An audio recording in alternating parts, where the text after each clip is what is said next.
Bonjour. Bonjour.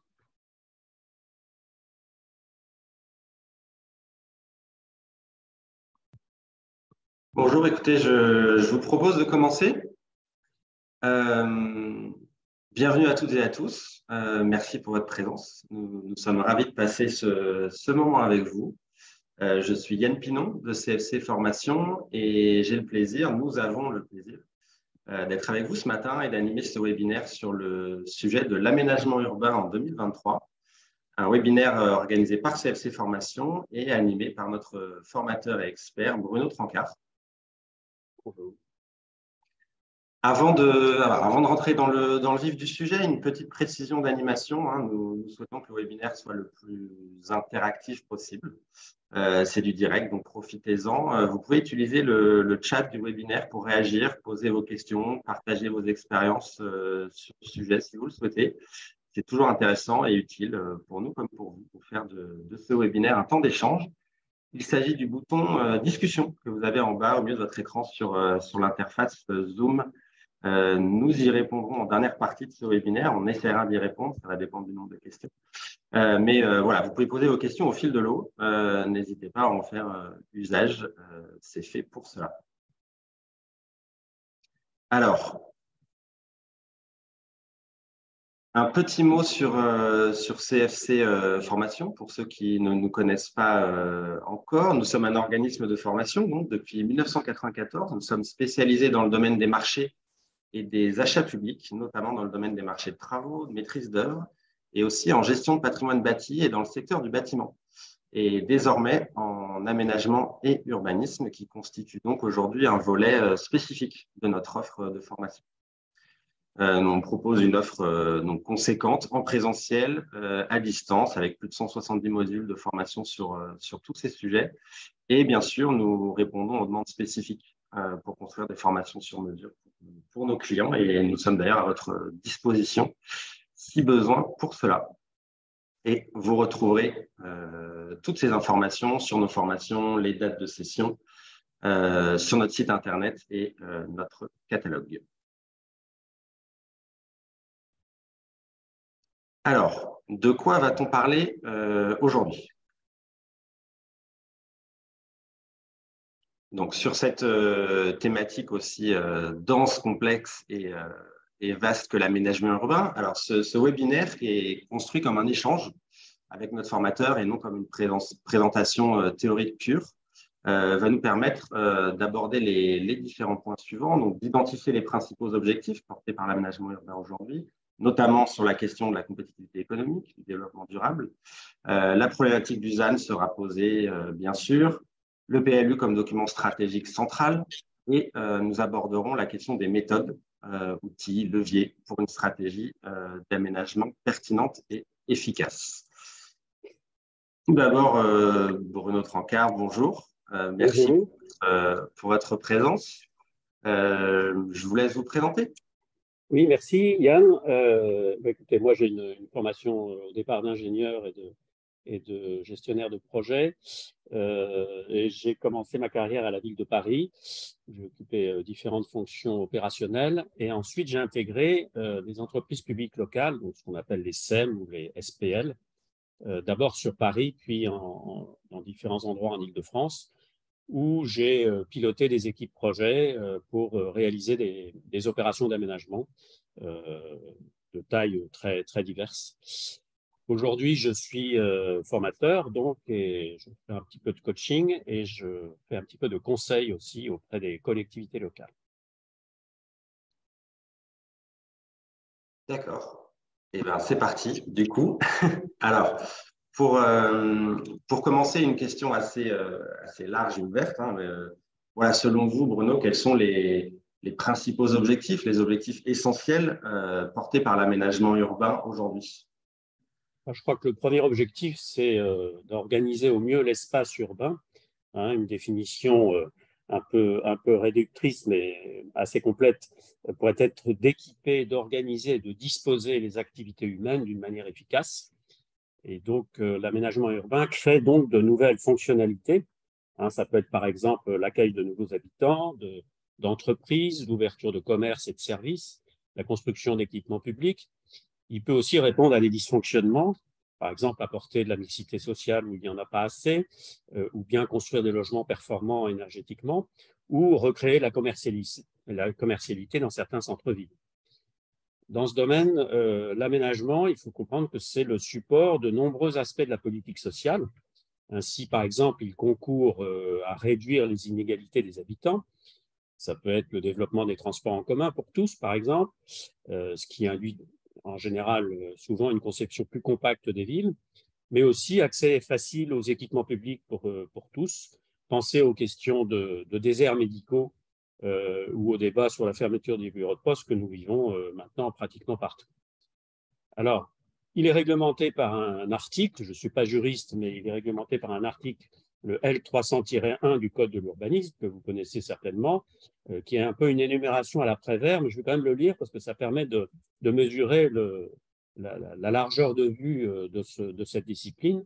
Les actions ou opérations d'aménagement ont pour objet de mettre en œuvre un projet urbain, une politique locale de l'habitat, d'organiser la mutation, le maintien, l'extension ou l'accueil des activités économiques, de favoriser le développement des loisirs et du tourisme, de réaliser les équipements collectifs ou les locaux de recherche ou d'enseignement supérieur, de lutter contre l'insalubrité et l'habitat indigne ou dangereux, de permettre le renouvellement urbain, de sauvegarder ou de mettre en valeur le patrimoine bâti ou non bâti et les espaces naturels, notamment en recherchant l'optimisation et l'utilisation des espaces urbanisés et à urbaniser. Vous voyez que le spectre est extrêmement large. J'aime bien cet article, ça lui est un des articles les plus longs du Code, et il est suivi par le tiret 2 qui définit les actions des collectivités locales dans le cadre de la mise en place de cette politique d'aménagement, hein, conduire et autoriser les actions citées ou les opérations définies et assurer l'harmonisation de ces actions, de ces opérations.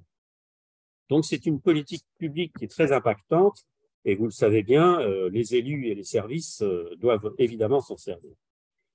Alors, pour y répondre correctement, il est indispensable d'avoir une idée très précise de ce que souhaitent les usagers, les administrés, les habitants, les entreprises, ou de bien connaître les causes réelles du dysfonctionnement. Et c'est un des éléments fondamentaux de la méthode qu'on verra en fin d'intervention, c'est qu'il faut un diagnostic extrêmement précis avant de se mettre au travail. Je vous donne un contre-exemple. Les premières opérations de démolition-reconstruction que l'ANRU a contribué à mettre en œuvre n'ont pas forcément complètement réglé les problèmes principaux des quartiers en cause, qui étaient le chômage et la difficulté d'accès à l'emploi d'une partie de leurs habitants. Ça veut dire aussi qu'il faut tenter d'anticiper sur ces besoins. Alors, notre époque vit des mutations sociologiques, vous le savez, importantes, souvent à l'occasion de crises d'ailleurs. L'une d'entre elles nous pose de nombreuses questions, c'est ce qu'on appelle la décohabitation, hein, qui est ce phénomène de séparation, d'éclatement des familles françaises et de recomposition de ces familles, qui crée un besoin très important de logement, alors que la démographie et les flux migratoires laisseraient à penser que la France est suffisamment équipée actuellement en la matière. Des tendances peuvent être définies, hein, bien que ces besoins évoluent rapidement dans le temps. Par exemple, on a vécu longtemps sous le dogme des métropoles. Hein. Les géographes et les sociologues nous expliquaient que les Français souhaitaient bénéficier d'un accès facile à l'emploi, des services sophistiqués qu'on ne trouvait qu'à l'intérieur de ces fameuses métropoles et qu'elles représentaient la compétitivité des territoires à l'échelle européenne. Ce qu'on constate, c'est que l'apport des nouvelles technologies avec le développement du télétravail, avec une crise comme celle de la Covid, par exemple, qui amplifie le désir de mieux vivre des individus qui peuplent ce métropole, justement, semble pousser vers un certain exode urbain vers les métropoles secondaires et vers le périurbain. Est-ce que c'est une tendance durable? Nous ne le savons pas. Autre exemple, le concept de cluster, hein, qui a constitué un objectif d'aménageur pendant de nombreuses années en Europe, hein, qui est le principe de rassembler au même endroit des entreprises de haut niveau technologique et des centres de recherche en espérant que des collaborations fructueuses se mettent en place.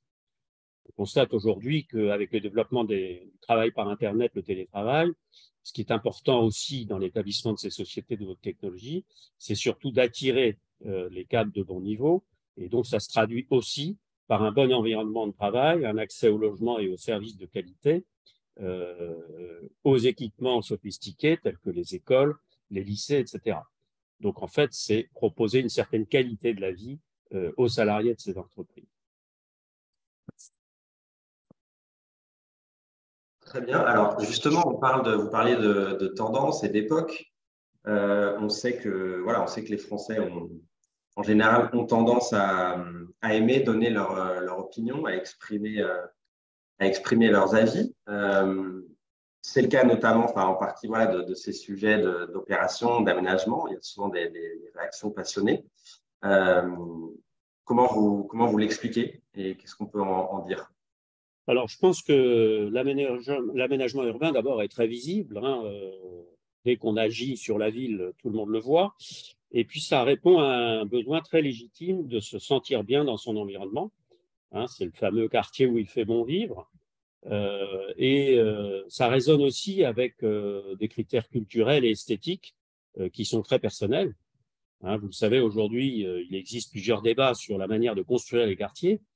Il y en a un qu'on évoque tout le temps en ce moment, c'est la densité, hein, mais qui fait souvent plutôt allusion à la hauteur des immeubles. Bon, ce qu'on constate, c'est que les Français sont assez classiques hein, dans leurs appréciations. Vous le savez, 80% des Français rêvent encore de vivre dans une maison individuelle avec jardin. Donc cette polarité entre parfois en contradiction avec d'autres souhaits, par exemple celui d'utiliser facilement les transports en commun, disposer des commerces et d'équipements performants, toutes choses qui ne sont réalisables qu'avec une ville assez dense. On verra tout à l'heure que le ZAN, zéro artificialisation nette et développement durable, nous impose de proposer quelque chose de différent. Mais il y a aussi une dimension, il y a aussi des discussions chez les urbanistes sur la forme des îlots, par exemple les îlots d'habitation. Faut-il les fermer? Faut-il les ouvrir? Les fermer et créer des alignements sur les rues, ou les ouvrir par des passages ou des vues qui permettent de faire venir la lumière et de ménager des vues. Troisième exemple, ce que les architectes appellent l'écriture architecturale, c'est-à-dire essentiellement les façades que l'on voit de la rue, peut être ressenti également très différemment en fonction des interlocuteurs. Pensez aux partisans du pastiche. Un bel exemple de Disneyland là, sur la slide qui vous est donnée, ou aux faux toiles à mansarde qu'on a rencontrés dans certaines banlieues, ou à ceux qui ne jurent que par des écritures très contemporaines des immeubles. D'accord. Alors, voilà, on a vu ces enjeux. À quels autres enjeux pourraient répondre ou devoir répondre l'aménagement urbain? On pense notamment à l'attractivité économique des territoires, aussi au développement durable, dont on parle de plus en plus et à juste titre. Comment l'aménagement urbain peut y répondre? Alors effectivement, il constitue un élément essentiel de la compétitivité hein, des villes et des territoires. Hein, les territoires sont en perpétuelle concurrence pour attirer d'abord de l'activité économique, des entreprises, mais aussi des commerces, des services, et donc en corollaire de nouveaux habitants, des travailleurs qualifiés par exemple, hein, mais aussi des consommateurs pour les commerces et les services. Et donc c'est une part non négligeable de l'activité des élus et des maires en ce moment qui développent beaucoup d'énergie pour répondre à cet objectif de compétitivité des territoires. L'autre enjeu, c'est les questions de développement durable. Hein. L'aménagement urbain s'est assez tôt saisi de ces questions-là. Isolation thermique des bâtiments neufs, hein, dans les logements, les bureaux, les locaux industriels. C'est bien amélioré, à l'image de ce qu'on fait pour la sobriété des moteurs des voitures. Mais aujourd'hui, l'effort se porte plus sur le bilan carbone des constructions, qui en général n'est pas bon, hein, puisque on utilise beaucoup d'énergie pour construire. Et puis sur la qualité des matériaux. Hein. Pensez à l'essor du bois naturel, par exemple, dans la construction, ce qui n'était pas du tout une habitude française, mais aussi à la composition chimique des peintures ou des revêtements de sol, hein, qui ont complètement évolué de façon à être beaucoup moins nocifs. Alors la réflexion se porte aussi en dehors de la construction sur les espaces publics hein, qui participent justement à ce bien-être, notamment sur l'utilisation des espaces publics, un meilleur partage de la voirie, hein, pour satisfaire les différents usagers, ce qui n'est pas facile à résoudre. Hein. Pensez aux nombreux conflits piétons, voitures, vélos, patinettes, transports en commun que l'on vit en ce moment. Autre chose, une des questions actuelles a trait à ce que l'on appelle le reverdissement des espaces publics. Hein. Pour conserver des villes habitables en été pendant la canicule, on démonte des centaines de mètres carrés de dalles de granit pour remplacer par des massifs végétaux des arbres. On sait aussi à la végétalisation des toitures, le maraîchage urbain, sans parler des façades végétales. Donc, toutes ces dispositions ont pour but d'absorber le rayonnement solaire plutôt que de le renvoyer avec des vêtements minéraux. Dernier élément, la gestion économe des eaux de ruissellement est également à l'ordre du jour. Hein. C'est tout à fait d'actualité quand on voit l'actualité récente, par exemple les pluies diluviennes en Californie qui provoquent des inondations. La notion de service aux habitants s'est aussi beaucoup développée. Hein. On connaît l'invention des espaces de coworking, mais aussi le développement des conciergeries, la mise à disposition de salles de réunion à l'échelle d'une copropriété, de laveries, d'ateliers dans les immeubles, ou bien l'aménagement de potagers pédagogiques dans les écoles. Plus récemment, la loi sur le ZAN, la zéro artificialisation nette, a interpellé tous les opérateurs de l'aménagement, des urbanistes en passant par les élus, et bien entendu les constructeurs et les aménageurs. Alors justement, le ZAN, le fameux objectif ZAN dont on parle beaucoup, et des conséquences de la loi climat et résilience, que peut-on en dire aujourd'hui, si tant est qu'on puisse en dire quelque chose dès maintenant? Alors, moi, je pense que la loi fixe des objectifs très ambitieux, hein, réduction de 50% du rythme d'artificialisation nette en 10 ans, puis suppression totale en 2050, hein, ce rythme étant mesuré entre 2011 et 2020, donc c'est une période relativement récente. C'est quelque chose qui nous interpelle, évidemment.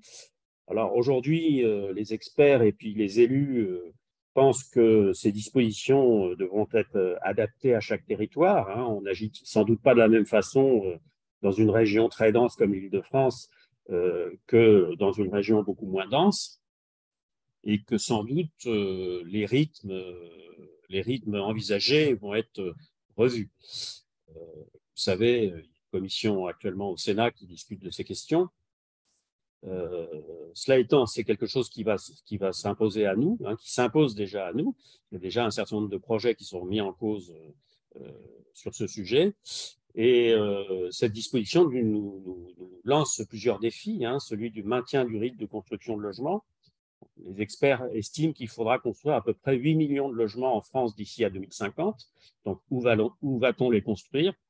Et les conséquences économiques sont aussi à anticiper. Hein, je vous rappelle que le PIB généré par la construction en France, c'est 11 milliards d'euros quand même, donc c'est une part importante du PIB français. Donc il va nous falloir intégrer ces dispositions dans les documents d'urbanisme. Hein, il y a un calendrier très précis qui est d'ores et déjà instauré, qui va peut-être évoluer. Et puis les pratiques vont changer. Hein. L'aménagement va beaucoup plus se tourner vers la réhabilitation des terrains d'abord. Hein. On parle beaucoup des friches industrielles, mais aussi des immeubles, hein, la reconversion et le changement d'affectation des immeubles, et puis faire évoluer la densité des certaines opérations. Ça va être vraiment un élément essentiel d'une évolution de nos manières de faire. D'accord. Donc, beaucoup de questions. Pas encore toutes les réponses on connaît l'objectif, on ne sait pas encore mesurer toutes les conséquences et savoir concrètement comment cela va se passer. Alors justement, je profite de ce sujet pour vous annoncer qu'on va dédier un webinaire précisément à ce sujet, donc le 6 avril prochain à 11h30. Vous pouvez déjà le noter dans vos agendas et vous recevrez une invitation bientôt. Sur ce sujet, donc les incidences de la loi climat et résilience en matière de planification urbaine. Et ce sera un webinaire donc, organisé par CFC Formation et animé par Madame Karine Bonafy-David, qui est une de nos formatrices sur la thématique aménagement et urbanisme et qui est experte en planification urbaine et conduite d'opérations d'aménagement. Et donc, on parlera avec elle de ce sujet précis sur lequel on ne peut pas forcément encore tout savoir ou tout dire, mais il y a en tout cas beaucoup d'échanges.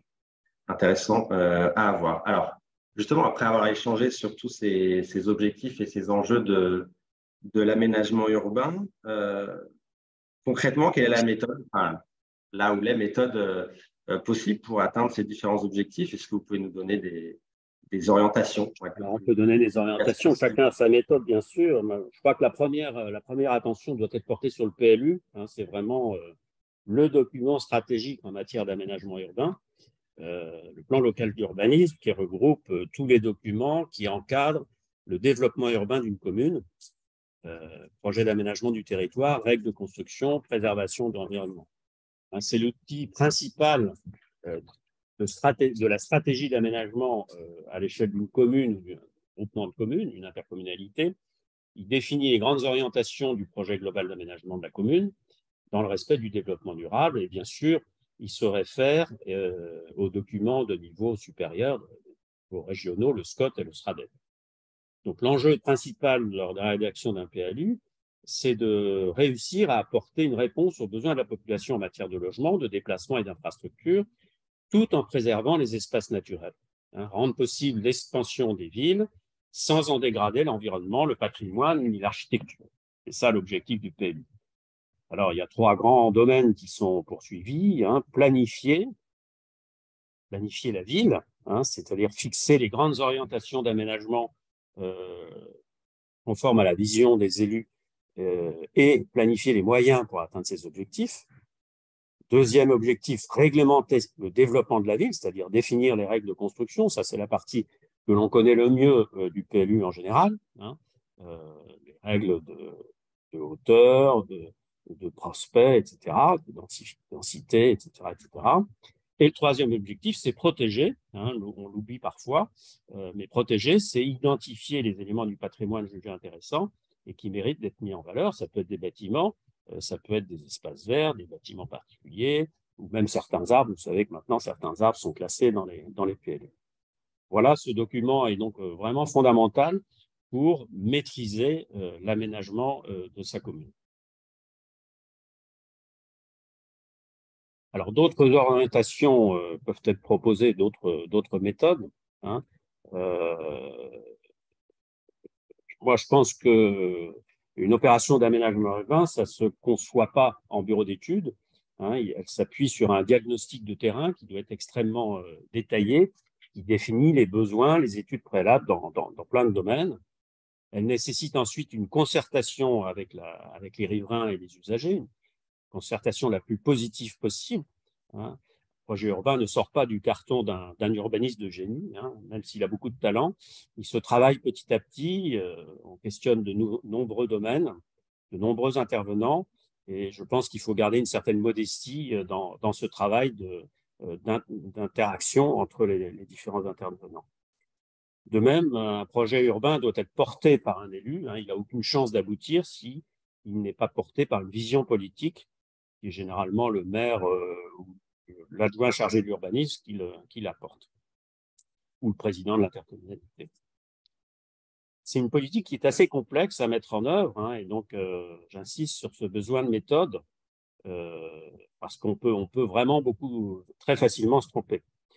Il y a un ordre des choses à respecter si on veut aboutir. C'est d'autant plus important qu'on travaille sur des temps longs. Hein. Vous savez qu'une opération d'aménagement, ça dure entre 6 et 10 ans, parfois beaucoup plus longtemps. Hein. Les grandes opérations d'aménagement durent jusqu'à 30 ans. La construction d'un immeuble, c'est beaucoup plus rapide. Hein. C'est 3 ans quand tout se passe bien. Mais l'aménagement obéit à des règles de temps long. Dernier aspect à prendre en compte, le montant d'investissement en général est très, très important. Hein. Un immeuble de logement ou un immeuble de bureau ou une école, ça représente des montants d'investissement à 6-0, comme on dit. Donc, il mobilise des investissements très lourds. C'est néanmoins une discipline essentielle au maintien de la dynamique locale. On l'a vu tout à l'heure. Moi, je pense qu'une ville qui ne construit plus ou qui ne reconstruit plus perd ses habitants, ferme ses écoles, puis ses commerces à moyen terme. Hein, et certains maires n'en ont pas forcément conscience. À long terme, c'est un peu suicidaire. C'est aussi, on l'a vu, l'aménagement urbain un élément essentiel de la cohésion de la mixité sociale et donc dans le travail que nous avons à faire pour le montage de ces opérations, c'est un élément essentiel à suivre. Alors, face à tous ces défis, les opérateurs qui œuvrent aux opérations d'aménagement urbain sont de plus en plus divers. Hein. Jusqu'à présent, ils étaient plutôt d'obédience publique, établissements publics fonciers, établissements publics d'aménagement, sociétés d'économie mixte. Aujourd'hui, l'initiative se partage aussi avec les porteurs privés, hein, puisque de plus en plus de promoteurs ou de groupements de promoteurs, d'investisseurs, apportent aussi leur dynamique.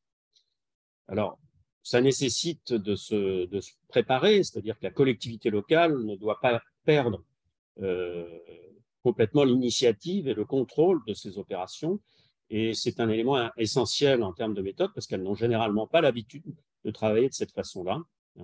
Il faut bien comprendre que la collectivité locale n'est plus complètement maître de l'initiative des opérations d'aménagement. Et donc, à ce titre, elle doit être prête à mettre en place des éléments qui lui permettent, dans une certaine mesure, de contrôler certains aspects du processus, notamment le programme des opérations, élément essentiel, et aussi le financement des équipements publics. Vous le savez, construire le logement génère des besoins, notamment en équipement scolaire, mais aussi en équipement sportif. Vous savez que tous les 1000 logements, à chaque fois qu'on construit 1000 logements, il faut construire un groupe scolaire entier.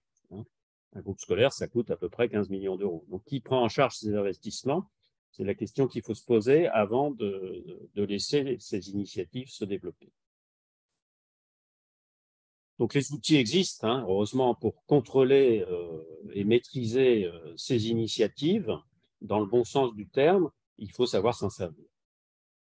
Enfin, et pour conclure, je pense que les projets d'aménagement urbain devront intégrer de plus en plus l'apport des nouvelles technologies, notamment dans les services. Et je pense que nos compatriotes sont de plus en plus attentifs à ce besoin de services. J'en ai cité quelques-uns tout à l'heure. Ce qu'on appelle les smart cities, qui deviennent petit à petit des réalités. Et nous devons les intégrer, ces questions de développement de services à la population.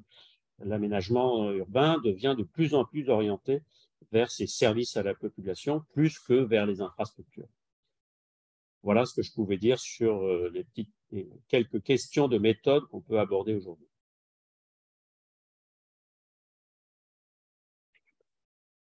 Très bien, merci beaucoup Bruno. C'était très clair et ça ouvre beaucoup de perspectives. On va passer aux questions. Alors, j'étais en train de regarder la messagerie, j'ai vu beaucoup de bonjours. Donc, merci beaucoup à vous. Ça fait toujours plaisir. Bonjour à vous, évidemment aussi, d'où que vous soyez. Alors, comme on s'en doutait, on a quelques questions sur le ZAN. Donc, voilà, comme je le disais, beaucoup de questions à la fois à l'extérieur et dans ce webinaire sur le ZAN. Construction de nouveaux logements, mais aussi un objectif de relocalisation des industries sur le territoire français. Est-ce que l'atteinte du ZAN n'est pas antinomique avec les enjeux économiques et sociaux de demain? Alors là, je n'ai pas de réponse, je n'ai que des impressions personnelles.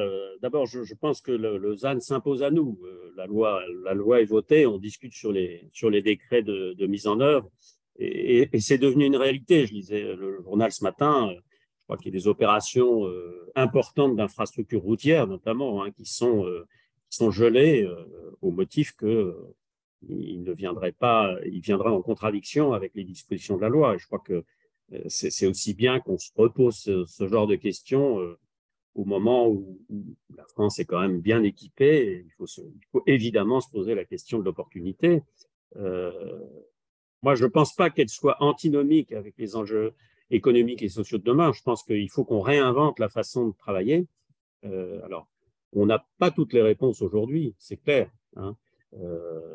Moi, je crois beaucoup pour avoir construit beaucoup d'opérations insuffisamment denses et pour avoir eu beaucoup de mal à convaincre les élus à densifier les opérations, je pense que c'est une des réponses, ce n'est pas la seule, c'est une des réponses. Il faut construire plus dense et probablement le plus intelligemment possible, c'est-à-dire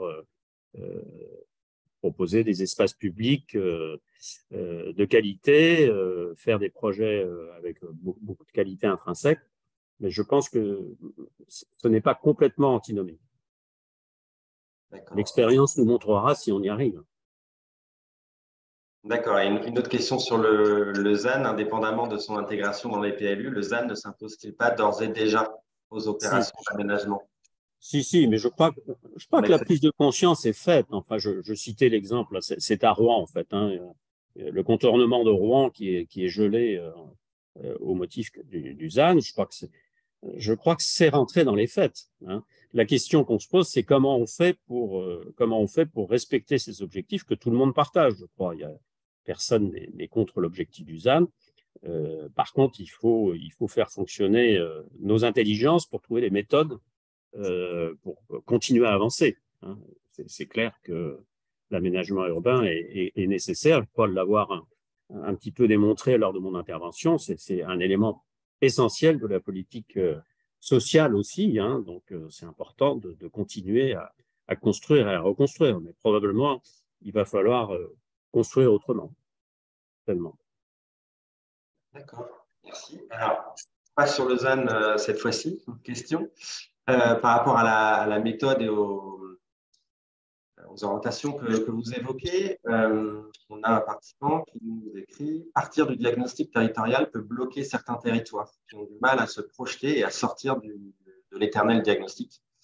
Faire le chemin inverse et partir de la projection du développement serait à étudier, surtout en Outre-mer. » Ouais. Bon, là, je pense que oui, moi, ma pratique professionnelle m'a toujours amené à partir d'un diagnostic et j'ai insisté sur ce sujet. Je pense que les diagnostics ne sont souvent pas assez complets, mais c'est vrai que vous évoquez dans cette question les collectivités qui s'interrogent. Je pense qu'il faut aussi considérer que l'aménagement urbain, c'est un métier d'entreprendre, hein, et les aménageurs le savent bien, c'est-à-dire que en permanence, on est confronté à des difficultés. Je crois que c'est un défaut, effectivement, de multiplier les diagnostics et de ne pas avancer. Il faut faire des diagnostics pertinents, mais avoir l'idée qu'il faut aussi avancer, hein. Et franchement, la comparaison avec le mot entreprendre, pour moi, est essentielle. Dans le métier d'aménageur, il y a le métier d'entrepreneur, hein. C'est-à-dire qu'on est en permanence à tirer et à pousser sur les projets pour qu'ils finissent par sortir, hein, parce que le diagnostic qui n'en finit pas n'a pas d'intérêt, bien sûr. D'accord. On a une remarque plus qu'une question et peut-être que ça vous fera réagir. On a un participant qui nous écrit « La durée des projets d'aménagement n'est pas en adéquation avec les durées de mandat. Et oui, cela rend les choses difficiles. » Effectivement, vous avez évoqué lors de nos échanges, on était sur 6 ans, 10 ans, parfois certains projets, et les mandats sont souvent plus courts. Qu'est-ce qu'on peut en dire de cette... Moi, je renverserais l'assertion en disant pourquoi les élus ne se projettent-ils pas au-delà de leur mandat? Parce que je ne pense pas qu'on puisse réduire la durée des temps d'aménagement. Bon, on cherche tous à le faire, mais c'est quand même, il y a des temps obligatoires. Enfin, penser à la concertation, ça prend du temps. Un projet urbain à mettre au point, ça prend 2 ou 3 ans, c'est inévitable. Alors peut-être que les mandats des collectivités, des élus sont trop courts, mais je pense aussi qu'il faut, et c'est notre job, hein, c'est de convaincre les élus qui peut exister même après son mandat, et que de nombreux élus visionnaires ont permis la mise en œuvre de projets qui mettent des années à se réaliser, et qu'on leur en sait gré maintenant. Donc, je pense qu'il faut aussi que les élus sachent sortir un peu du temps des 6 ans pour développer pendant le temps où ils sont élus des projets qui vont les dépasser, hein. Je pense que c'est essentiel de leur faire comprendre ça. Je ne crois pas beaucoup aux efforts que l'on fait toujours pour essayer de réduire les temps. L'expérience montre que voilà, il faut du temps pour faire les choses. Encore une fois, on construit un immeuble en 3 ans. Voilà, pour l'instant, on ne sait pas faire mieux, hein. Donc, c'est sûr que les procédures sont longues, elles sont de plus en plus longues, hein. Notamment tout Tout ce qui tourne autour des études d'impact implique des temps très longs, puisqu'une étude d'impact, c'est 1 an maintenant minimum. Donc, il faut faire avec. Il faut faire avec. Et par rapport aux élus, justement, et à l'importance de prendre en compte la population sur le temps long, justement, les démarches de concertation peuvent être un levier important pour inscrire ces projets dans la durée au-delà même du mandat. Absolument, absolument. Ouais. On a une question sur les outils. Alors, une personne qui nous écrit, vous dites qu'il existe beaucoup d'outils. Quels sont-ils? Oui, alors je parlais des outils d'aménagement.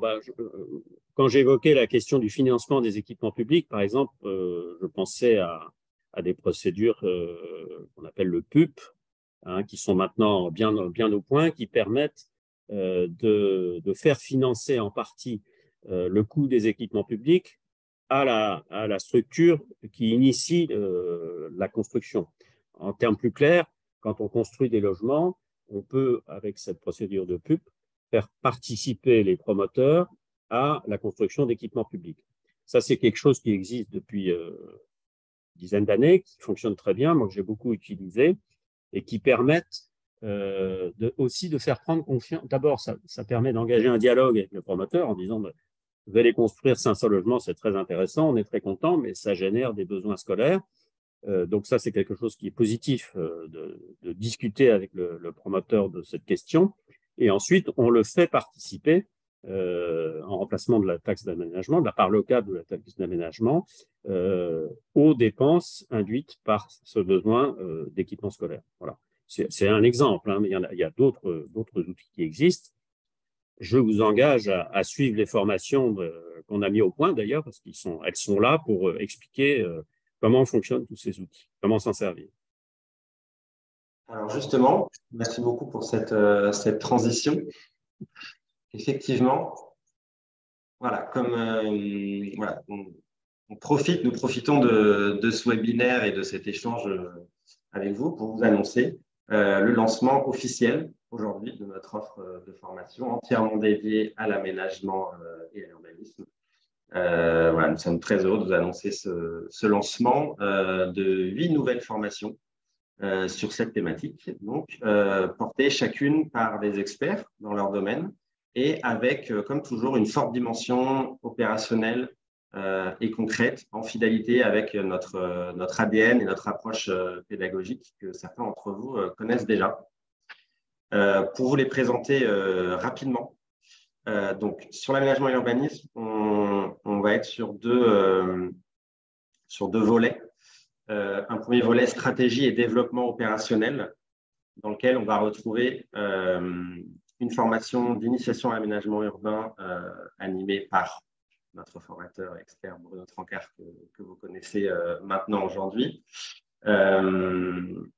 Une formation pour donc, la formation d'initiation à l'aménagement urbain est une formation d'une journée avec pour objectif de découvrir voilà, la diversité des opérations d'aménagement, de comprendre les différents processus de montage de projets d'aménagement, les différents outils opérationnels, justement, on en parlait, pour mener à bien les opérations, les différentes étapes.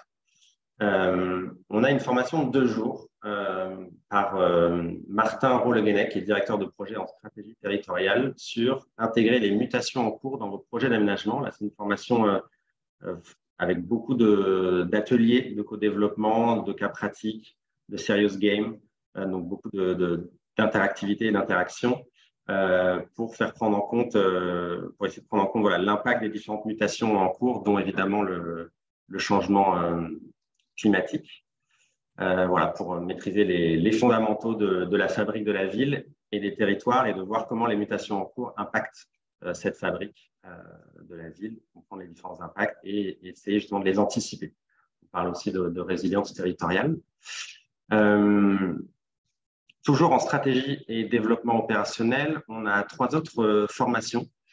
On a une formation donc, par Bruno Trancart, création, mise en œuvre et pilotage d'une zone d'aménagement concertée, donc les fameux ZAC, donc, qui est un outil assez forcément un peu central en aménagement urbain. Donc, comprendre l'utilité de la procédure ZAC, ses spécificités, comment on la met en œuvre, comment on la pilote dans le temps imparti et évidemment comment on élabore un budget et un calendrier de ce grand projet de ZAC. On a une formation avec, donc, je parlais justement tout à l'heure de Madame Karine Bonafy-David, experte en planification urbaine, en conduite d'opérations d'aménagement, qui va animer avec nous le webinaire dédié à la loi climat et résilience et aux ZAN, clé de lecture opérationnelle d'un plan local d'urbanisme. Voilà, les clés de lecture pour bien appliquer un PLU dans le cadre de la mise en œuvre d'un projet d'aménagement, comment on intègre la temporalité des différentes procédures d'élaboration, comment on engage la démarche pour soutenir ces différents projets. Et une formation avec M. Christian Bourgoin, expert en projet d'aménagement et projet architectural, pour analyser et évaluer la qualité d'un projet architectural d'une opération d'aménagement. Donc là, c'est de manière assez précise pour maîtriser les outils et les méthodes pour, à votre place, être en mesure de juger et de vous exprimer sur la qualité intrinsèque des projets architecturaux d'aménagement qu'on va vous présenter. Et notre deuxième volet, qui a vocation, bien sûr, à avoir de nouvelles formations au fur et à mesure, donc réglementaire, règles et outils, dans lequel on va retrouver deux formations réglementaires et juridiques en droit de l'urbanisme, en collaboration avec le cabinet Aden Avocat, qui est spécialisé en droit public et droit de l'environnement. Une formation de 2 jours en initiation au droit de l'urbanisme et une formation d'une journée spécifiquement dédiée au contentieux dans le droit de l'urbanisme. Donc, voilà, en droit de l'urbanisme, évidemment, il s'agit d'identifier les acteurs publics compétents, les différentes règles, les autorisations d'urbanisme, les règles opposables en cas de litige, etc. Et voilà, une journée dédiée au contentieux, puisqu'on sait que c'est un gros sujet quand on touche au droit de l'urbanisme.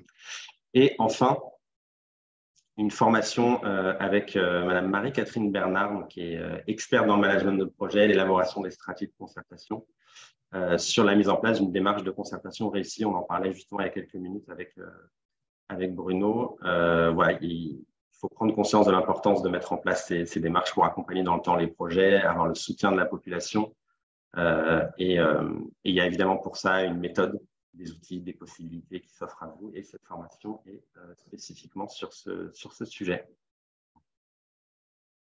Voilà, alors vous pouvez retrouver dès maintenant sur notre site internet toutes ces informations et bien plus encore, puisque vous avez sur notre site le programme détaillé, les plaquettes de présentation pour chacune de ces formations. Vous pouvez retrouver le programme détaillé, les dates des sessions, en savoir plus sur nos formateurs et formatrices, pour savoir qui ils sont. Et vous pouvez bien sûr, soit directement sur le site, faire une demande de devis, vous inscrire, ou nous appeler, ou nous envoyer un mail. On est à disposition pour échanger avec vous sur cette nouvelle offre.